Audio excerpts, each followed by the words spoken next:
This is the Martial Arts Lifestyle Podcast, where we have conversations with everyday martial artists about their histories and how martial arts influence their daily lives.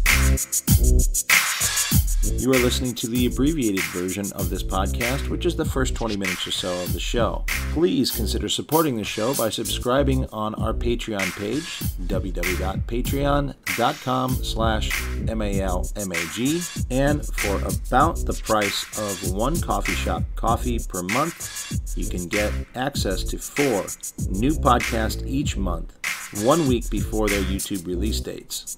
You also have access to all of our existing shows, which at this point is about 100 hours of shows for you to enjoy. Individual shows can be purchased at our Gumroad page. That is malmag.gumroad.com. If you're looking for some sticks for FMA, some cool t-shirts, or even a course on Dos Manos, have a stop by martialartslifestylemagazine.com and click on the store tab or on the courses tab for that course. This week, I sit down in our Santa Monica studios with a guest from out of town, Mr. Anthony Adams, who is from the Quad City area of Illinois and Iowa. Anthony talks about his event-filled road into the martial arts, the scene of martial arts in the Quad Cities from the 1980s until the present, and his thoughts of bringing the Inosanto family of martial arts into the Quad Cities, teaching adults, kids, and a very bright future. Sit back and enjoy.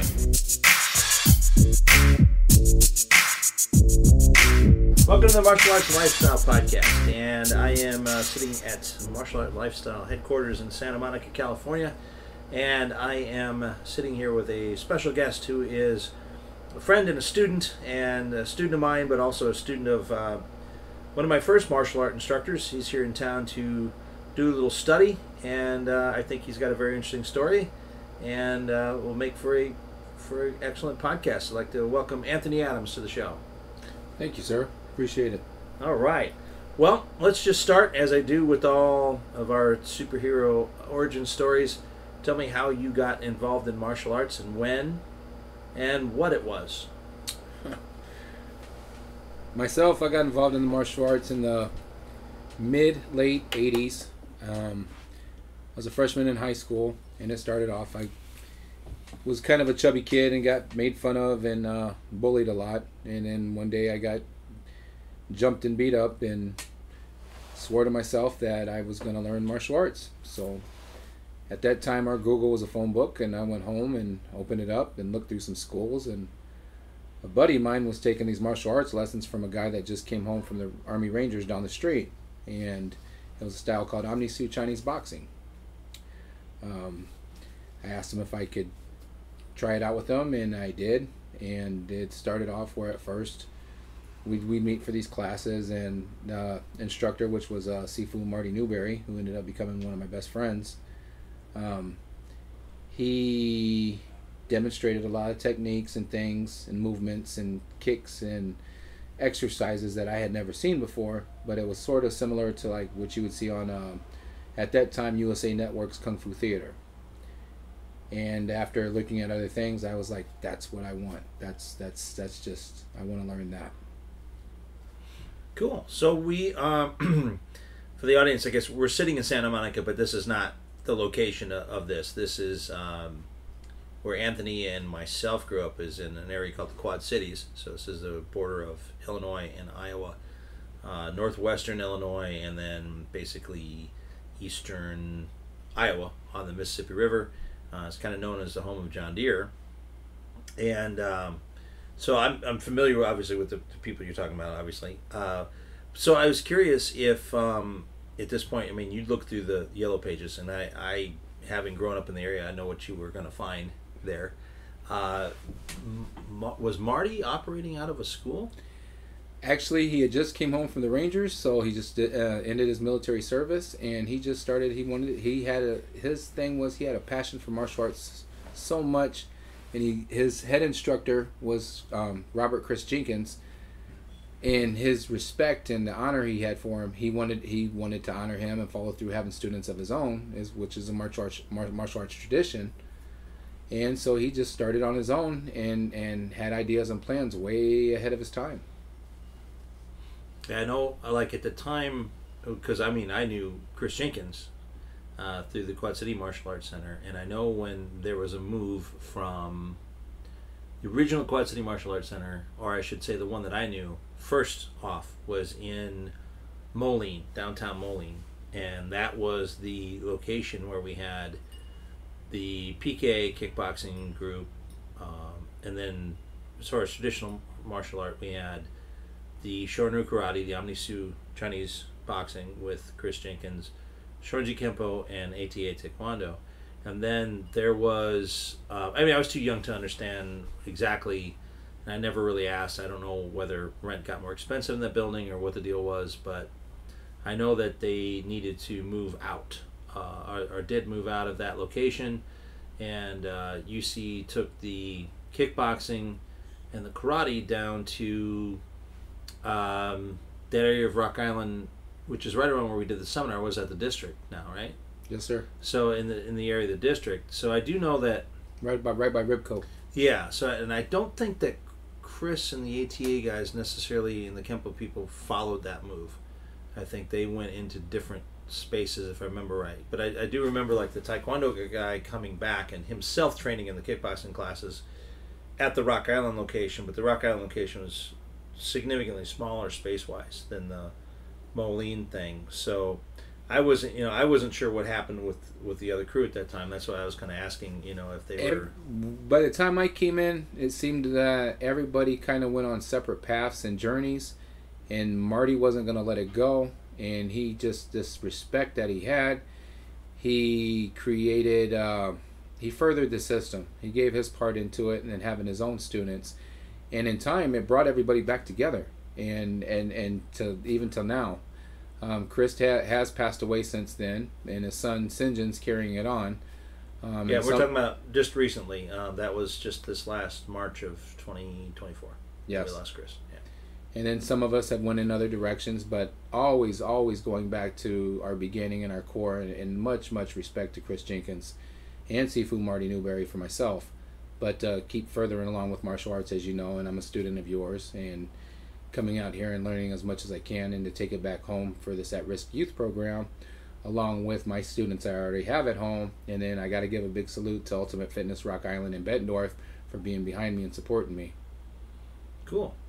Well, tell me a little bit about, or tell the listeners a little bit about Omni-Su, because that's basically Chris's invention in a way of all of his accumulated knowledge. So it's not like this worldwide system that you're going to go out and find. You're going to have to really pretty much go to a small handful of people if that's something you want to learn. But, where did that come from?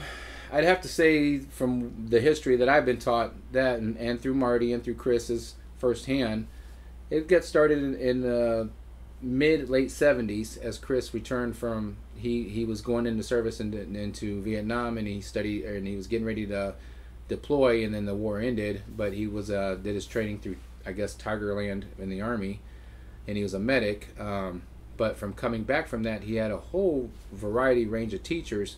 But the main thing about Omni-Su, it meant universal art. Universal art being composite of more than one system or style, giving respect out of China and origin to all arts. And it incorporated animal techniques: snake, monkey, mantis, dragon, tiger.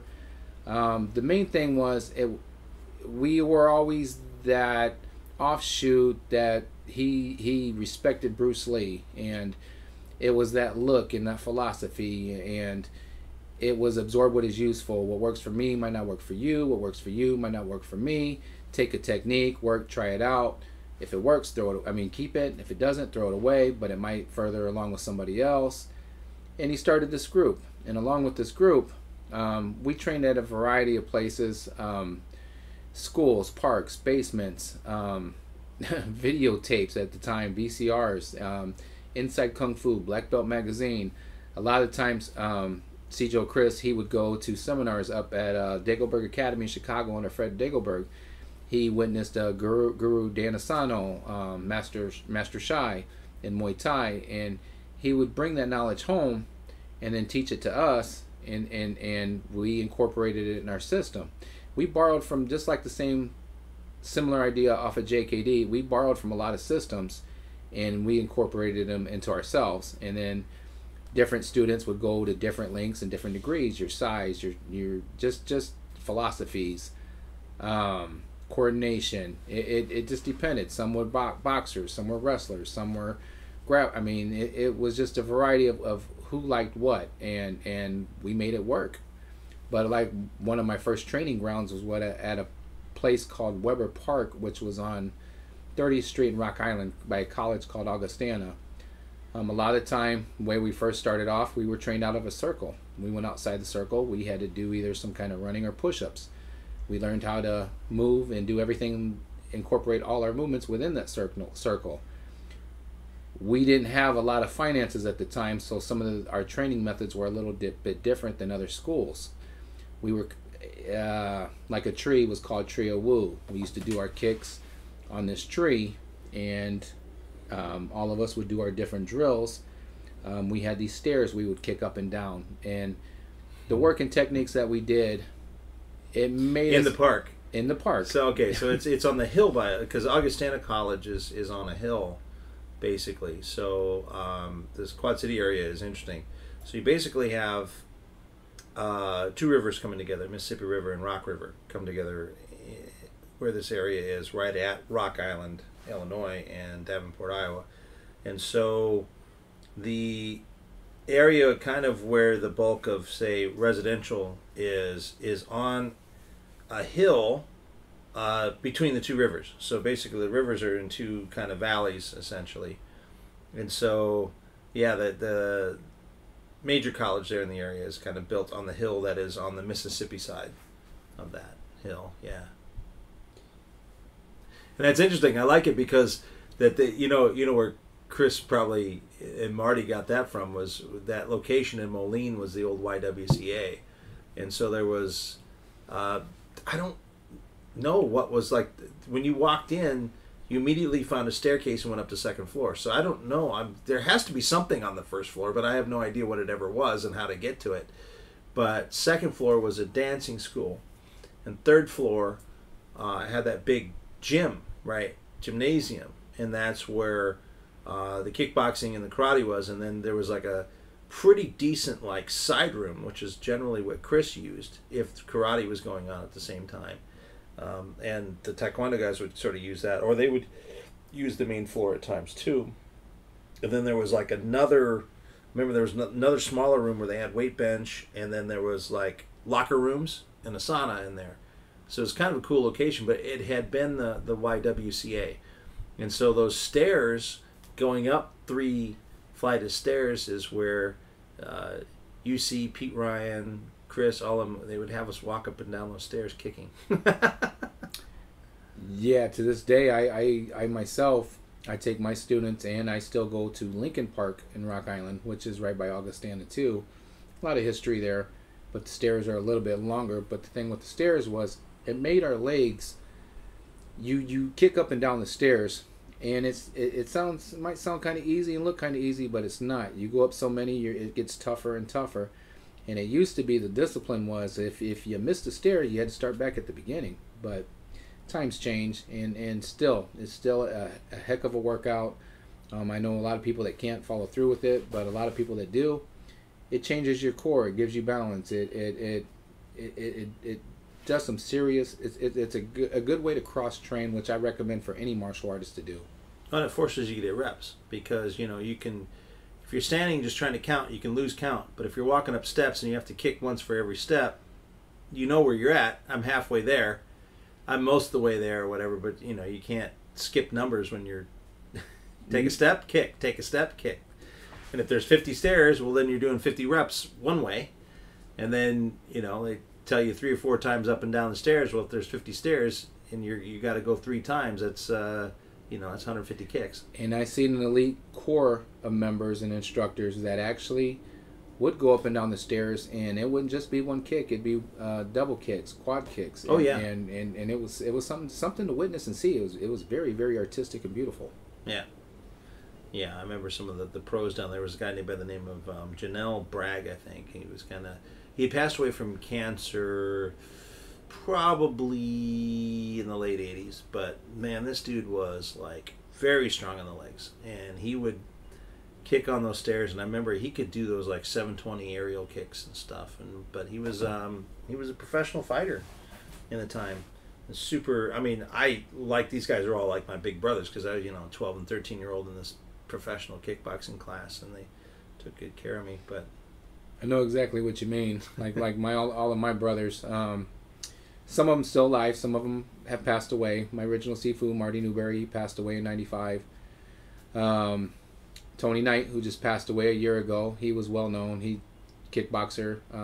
Yeah, I remember him. Certain styles like he did was his sticky hands, his Wing Chun, his long fist, White Crane. Those are things that would stood out for each members. Dee Pollard, who is still alive, Kali, his short little sidekick, Joe Wagner, a traditional kung fu, Wing Chun, kickboxing, John Yancey, traditionalist. The list I could sit here and just name certain ones, and I've trained with all of them. John Harvey, Praying Mantis. It goes on, and they all gave me a little piece of themselves, which it's just we were a different kind of group, and we had our own language, and we were brothers, and it was not just and sisters. There were women too, but we always remembered each other. We were a family, and it's a lot different than other schools. But since I've been up here too, I found the same thing again, and it's just reignited that passion within me, and then it also. The discipline and the respect is so important, and then to give that back in some of these kids classes I've seen myself recently, it's just it's amazing and it's beautiful. I can't even words can't even describe it. Well, tell me what say the average training class was like with them. How long and what'd you do? The only reason I'm laughing is because back then. Typically now most classes are an hour. You're lucky if you get 2, and then if you have the desire you can go further. But back then, initially when I first started, it was $20 a month. It was which is unheard of now. Those are the old days. But it was much as you wanted to train. But like we would have a Saturday session where everybody would get together. You'd start at let's say noon, and next thing you know, it's 6 o'clock in the evening. You didn't even notice time going by. Other classes throughout the week, you'd start off 4 hours would go by, and it was like it was nothing, and it was just everybody had this passion and same cause. So almost like I would say like the way it was done in Hong Kong back in the day, where there kind of wasn't sort of start and finish times. There was just here's the open time. Show up in here, train, and leave when you got to, and then the doors close at a particular time. Head instructor Chris, too, he was also very generous. And when I say generous, he would pick up the tab on certain students' tournaments that they couldn't afford the fees, or they couldn't afford their lessons. He didn't say, hey, don't tell everybody, or anything like that. He would just like, if you didn't have enough right now, just keep coming to practice, keep showing up. And that there's a lot of respect to that, and he changed a lot of lives. There's a lot of us, myself included, saved my life, changed me forever, and I'm forever grateful, and I just want to pay it forward myself. Nice. So in what ways, I guess, what was going on that this was the life-changing thing that you're talking about? For myself, I don't want to hurt nobody's feelings, and I was bullied a lot, and I witnessed a lot of domestic violence, and with myself, it took years to realize it, but through the arts, I learned that, I had a lot of reasons why I didn't quit. I had a lot of vengeance and hatred and anger in me, and it took a long time to understand that, but my SiFu Marty, he showed me control. He showed me an art, and learning the lessons, it's gotten rid of a lot of that, and it took me a long time to see that, but it gave me a respect. It taught me to stand up for things that I believe in, and kept me out of harm's way so many times. And then in times where I was in danger, at the right time, it worked. It saved my life, and I've been able to share that with others, which I'm grateful for. And it's just something that if you're an artist, you'll understand what I'm talking about. It's a different kind of thing, a flow, a feeling, and we're a different kind of breed.